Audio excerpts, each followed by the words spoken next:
Hello and welcome everyone back to the Franchise Growth Show. I'm your host, Joe Carter, and today we're breaking down one of the most under the radar, high performance franchise models in the home services space. Our guest today is Missy from Gotcha Covered. This is a brand that doesn't chase hype, it goes out and executes. Home-based, no inventory, no staff required, and very strong tech stack. Margins north of 60% too. They've quietly scaled very north of 150 locations. A proprietary software that most franchisors aren't even thinking about. And structured a flat fee royalty model that aligns incentives in the right way. So today we're going to unpack how the model actually works, who thrives in it, and how owners drive 4,000 average tickets or north of that without a storefront, and where the brand is headed next. Missy, welcome to the show. Thank you for being on. Thanks for having me, Joe. Excited to be here. Absolutely. Let's dive right into it. So Gotcha Covered is quietly becoming a powerhouse. What's the one thing that most people maybe get wrong about your model from the outside looking in? Yeah, I would say probably the biggest misconception we have, and this is the first question that comes up from a lot of either consultants or just candidates, is that they have to have a design experience. We've got over 150 franchisees, and I think maybe 2 of them came in with that. That is not a background that is required or even really plays into our top performers. Amazing. And then scale, you mentioned 150 franchisees, but your margins are like north of 60%. That's phenomenal. What is driving that type of margin? Yeah, I think a big piece of it, when you look at the industry as a whole, I think it's important to note that every house has windows. None of those windows are naked. And I don't know the last time you put window coverings in. It's not cheap. I mean, that's such a big piece. This is a high ticket industry as a whole, but really where Gotcha Covered is chosen to lean in is it's a fully bespoke experience for our consumer, for our customers. They don't want to go to Home Depot and get the out of the box, really quick and easy to put up. That's not our ideal customer. They want the experience where they're picking out what width of wood and what grade of wood, at what color, and it's got to fit this specific window, and they want the whole piece of it. And that comes with a higher price ticket. And so it's fully custom. It's a grade A experience for all of our customers. And even our reviews follow suit with that outside of just the high margins. And it's really allowed our brand to thrive within our space, but throughout the years as well. That's amazing. To unpack that a tad bit more, I know it's like no inventory, little to no staff, home-based. So break that down. How does that work? Yeah, so the inventory piece of it, this is not one of those brands where you buy a bunch of inventory, you have a storefront, you have to wait to come in and just hope that somebody orders it in that size, in that brand. We work with over 25 different vendor partners that are out there. So we have so many different options, and the product that we're putting into homes doesn't exist today. And so that's why they're not buying inventory. Our franchisees work with those different vendor partners to create the product of which they need. So for example, we had Gotcha Covered into our home because we wanted to do our nursery. We wanted to do our family room. Our family room has a really funky window. And so that's not something that I could get out of the box. It's not something I could find at a Home Depot or a Lowe's. So they had to come in, do the measurement, and then we wanted it to match the aesthetic. So whites are typically the typical color that you'll find in non-custom. We have a very earth tone room, and we want something to allow the sunlight in, but it could block it out at night. And so that's a custom product. So that's what eliminates the need for the inventory side of it. Now, in terms of the storefront, I will say out of our 160 plus territories that are awarded, only about 13 of them have a brick and mortar. So it's absolutely an option of which somebody could grow into, but we don't require them to get this storefront. The storefront's not necessarily going to drive business, especially right at the front end of the launch, but you take on that additional expense. That's an unnecessary risk in our eyes. This is a highly relational business. The business is done in the home. You can't take measurements at a storefront. So even if they came there, you'd still have to come in and have that experience within the home. And so that's why we don't lean into that side of it, but it's definitely an option for franchisees to grow into. And then we even have this hybrid where it's you have an office where you might office out of, you can host meetings there if you want, but you're not having the showroom with the beautiful displays. And then from a staffing standpoint, our franchise is very much owner-operator. That is who we see thrive in this. They're building the relationships, especially at the beginning. That being said, if you talk to our top performers, our top performer is doing over $3.7 million. He's not doing that himself. He's got a team of salespeople that are out there, but we use installers, a third-party installer to actually do the physical install. We do have some franchisees that do it themselves, but it's a great way to outsource the labor, but you also gain the expertise, especially knowing that most people don't have the industry experience coming in. Love that. I love that's so much information. I wish I was taking notes, but thank goodness this thing's being recorded. I can go back and listen later. What are the services that are offered to the customers? Is it blinds and shutters, or is there more to it than that? Yeah, so it is, think anything for the interior of a window. So blinds, shade, shutters, drapery. Like, we have a franchisee up in Wisconsin who does metal shutters in campers. We'll do the small window that's over a powder room. And then we've done Verizon Wireless. We've done Chipotle's. We have a franchisee in Florida in the Tampa market that just did an entire hotel. Even the drapery that goes around beds at the hospital falls into a category of which we can service. And so we do primarily focus on residential, but we're able to branch out from there and do commercial as well. I love that. And you pivoted into that kind of commercial side, because when I hear window coverings, my brain instantly goes to my own house and the residential side of the business. But you just referenced several commercial style clients. Mm-hmm. What is the mix that most owners see? So it will vary from owner to owner. I will say, if I look at the system as a whole, about 80% of it is going to be a residential business and about 20% commercial. The heart behind that, and we do have a commercial department at our home office that can help with these larger deals. Residential,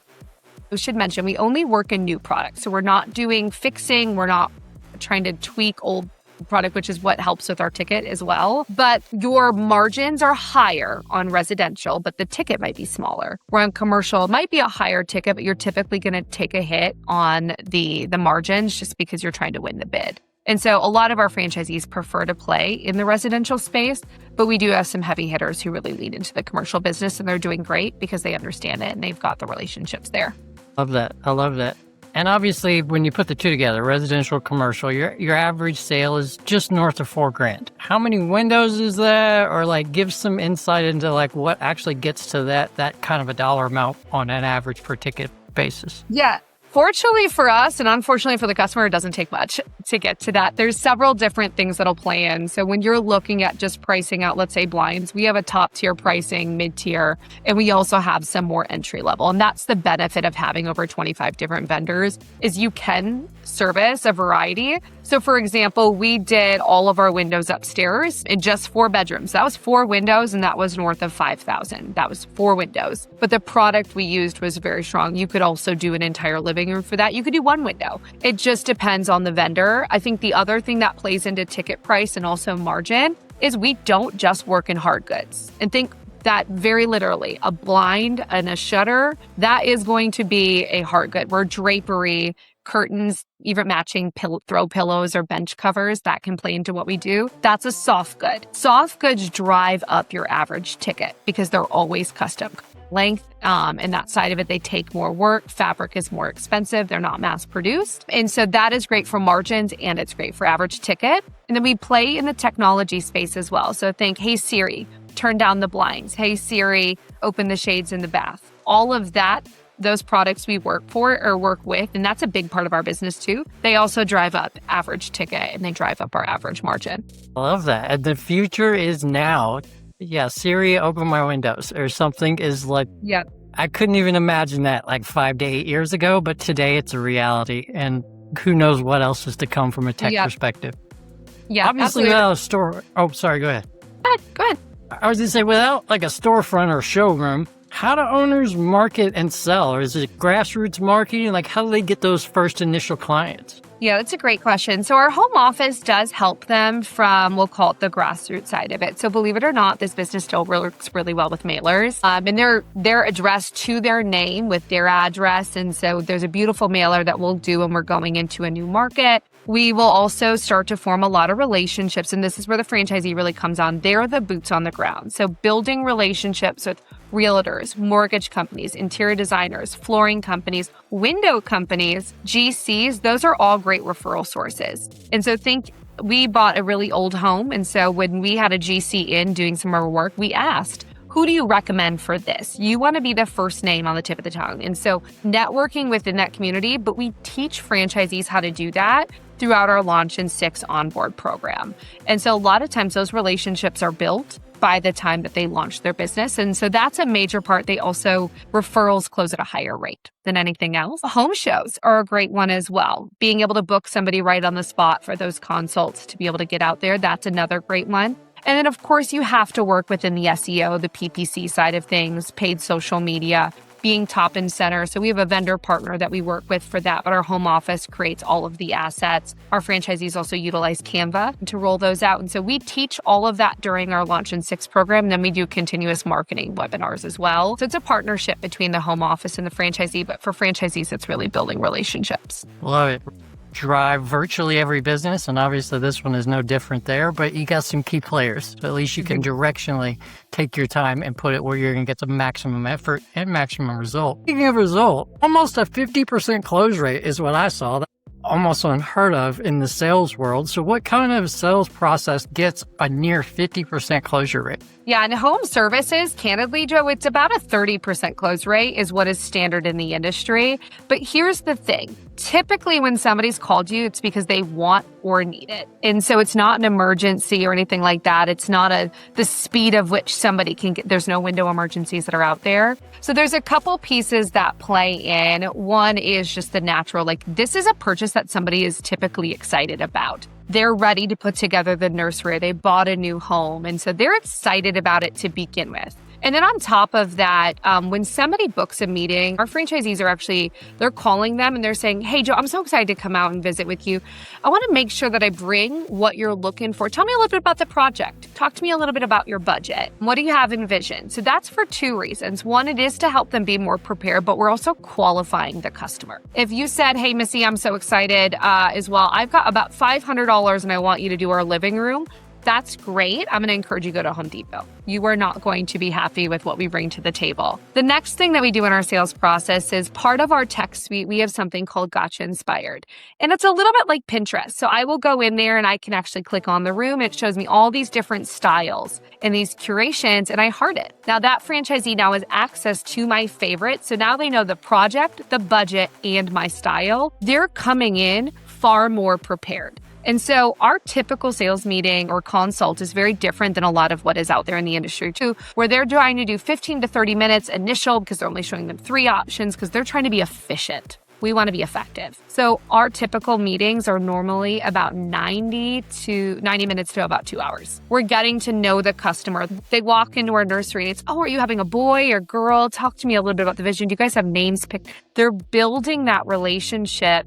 And so by the time that ticket side of it comes up and we're quoting right within, we've met the needs of them because we asked early on, but we've built the relationship to ask for the sale. And that's the training that we do for our franchisees. We follow just a little bit different process than most people out there, and it's showing through in our results, but also in our reviews after the product's done. Amazing. And you referenced it a little bit, that tech stack, I can't talk. Proprietary software, I believe it was like 2015. Somewhere in that range is when you all officially launched it.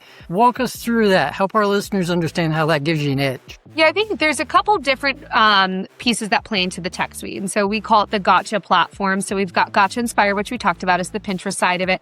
That gives us the leg up in the sales meeting, which in all of these tie together, which makes it efficient for our franchisees. We have got Gotcha Connected, which is our intranet. That is our learning and development platform where trainings are hosted, recordings are hosted. We even have an AI bot that we built into it earlier this year that says, hospital gowns or something like that. It would pull up those images, those relevant articles. And then there's the main, which is the Gotcha Linked. And so that is the CRM. So when somebody books, my calendar is on Gotcha Linked. Once they book that appointment, that time slot goes out. The reminder text, the reminder emails, that is right on there. Even down to notes, like was a referral from Sally at the hair salon. She has a dog, just got back from vacation. So now it's like, that's what I gathered on my phone call. So I've got that information going into my meeting. And then we have some back-end things that we've built in where it pulls in all of our vendor pricing for MSRP.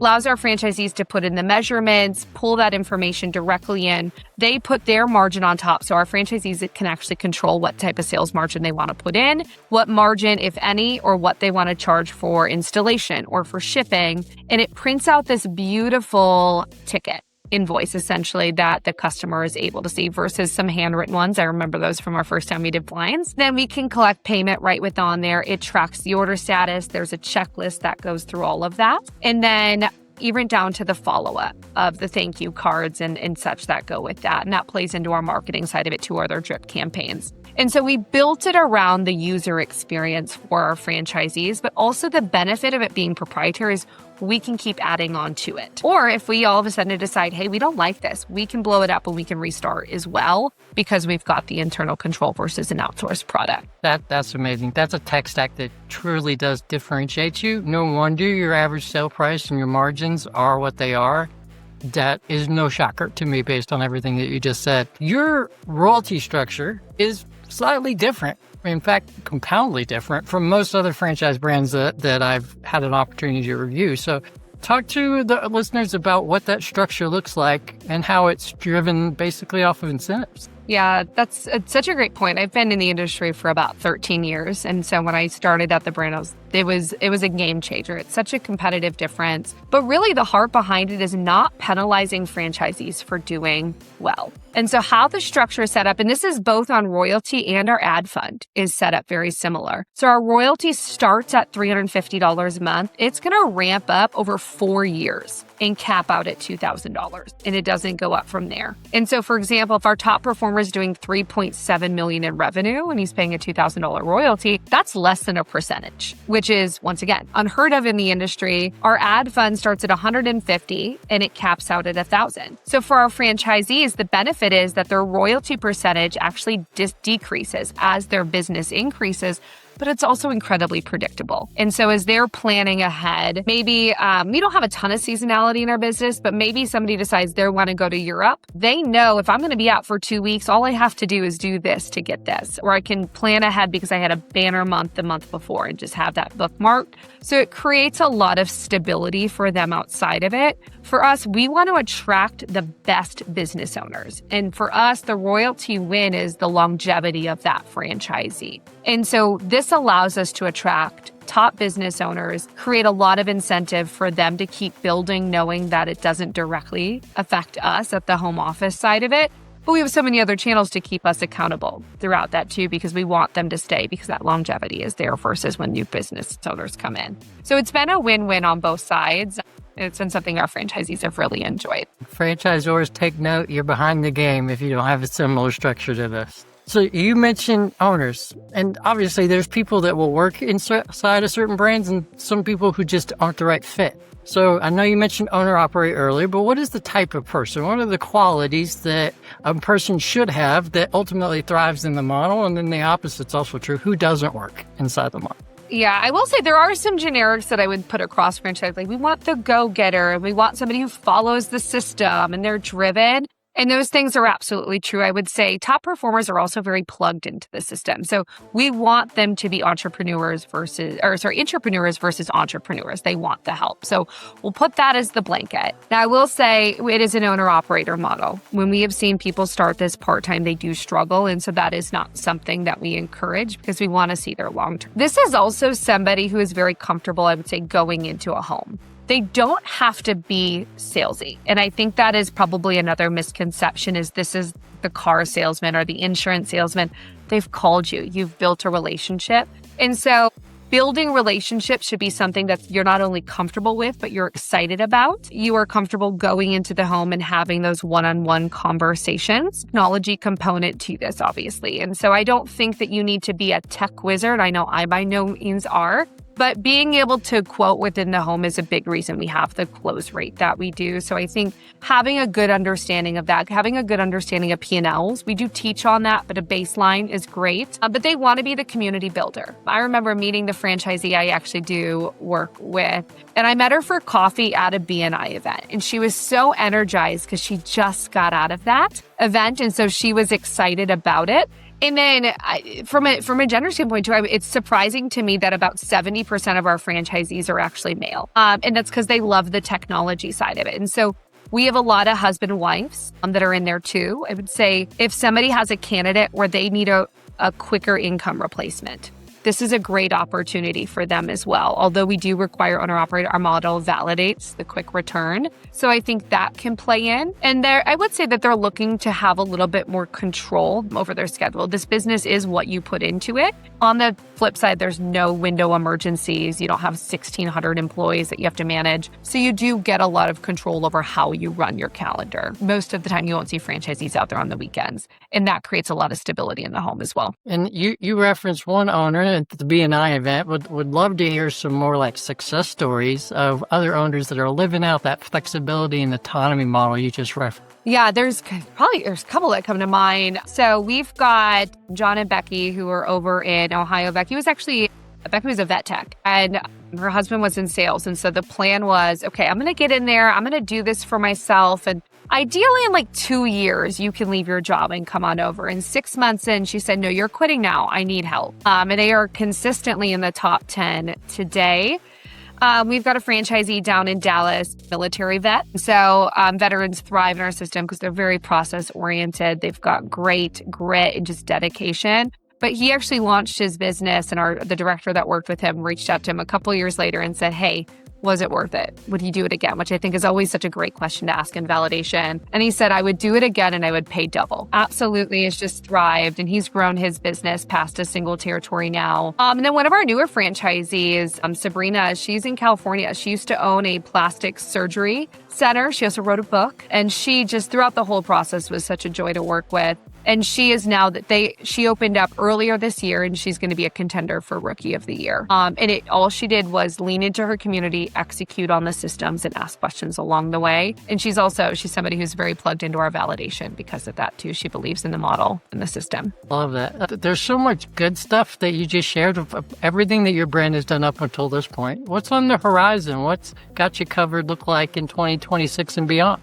Yeah, 2026, I'm excited for where the year's headed. And mainly our development team has just been really leaning into the process. So in 2026, we're looking to award 32 territories. And so that's, I would say, one KPI that we're looking at that we're on pace for. But specifically on our home office side of it, we're going to be adding some additional features to the tech suite. So we're so excited for that. We're in pilot mode right now, and that will be full force at the end of Q1. And then we just got everything up at our home office last week. And starting in 2026, we're launching our installers training. Our franchisees have never been the ones expected to install, but as this year we had a lot of people wanting to. And so we redid our training completely this year and created Launch in 6. We're going to be adding on to that, which just creates additional revenue opportunities for our franchisees. We already charge for installing, but what if they know how to do it and they want to? They can keep that and just drive additional revenue. Those are probably the biggest pieces. I know we've grown our team by 2 this year. I would expect we're going to keep looking at that next year. You have to grow operations in coaching with units. So I'm excited to seeing some more new faces at the home office as well. I love that. Missy, for everyone that's watching or listening, how can they get in contact with you and your team if they're interested and they want to know more? Yeah, so you are welcome to reach out to me directly. It's such a privilege to get to lead this brand. And my email is my first dot last name at 5starfranchising.com or gotcha covered 5starfranchising.com as well. We'll get you directly in touch. Or feel free to connect on LinkedIn. It's always great to see some faces with some conversations. But we're excited for what the year has to bring. Amazing. And scroll down in the comments. If you didn't get to write those down, we'll put the links in there to all the different social platforms so you can connect up with Missy and her team and continue this conversation and vet out this particular brand.